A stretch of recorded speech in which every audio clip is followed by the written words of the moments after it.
You cannot control how your kids turn out. You have some influence on how your kids turn out, but eventually, they reach the point where that's between them and God, and they've got to work that out for themselves.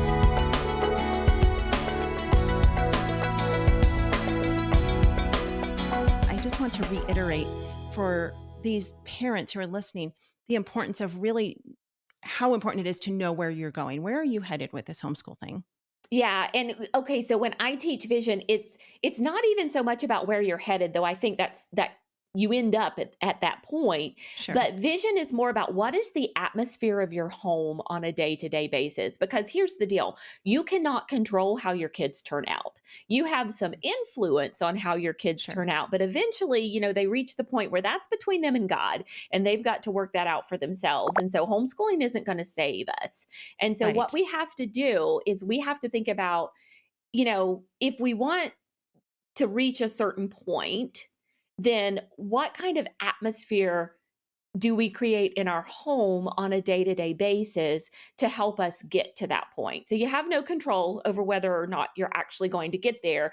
But, Sarah McKenzie talks about bringing your basket. You have to bring your basket. And this is how you do that. You set your vision. What does the atmosphere of my home look like on a day-to-day basis? What things are important to us? What are the things that we're going to do? What are the things that we're just going to prioritize daily in our home to help us get to where we want to be? Because that's the stuff you have control over.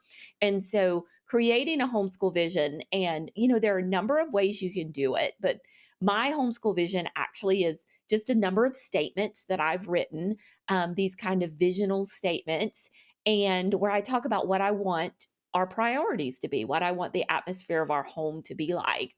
And the great thing about having this, and I always tell people, so often we think, oh, I'm going to plan my homeschool for the next year. So the first thing I need to do is pick curriculum. No, that's about the third thing that you need to do. The first thing, if you don't have one, is to write that vision. If you have it already, pull out that vision and read it. So then you can make sure that those curriculum choices that you make are lined up with what's actually important to you about education. Homeschool Insights is sponsored by CTC Math. If you're looking for a great online math program, visit ctcmath.com and try it for free. For more great homeschool inspiration and resources, listen to the Schoolhouse Rocked Podcast every Monday, Wednesday, and Thursday.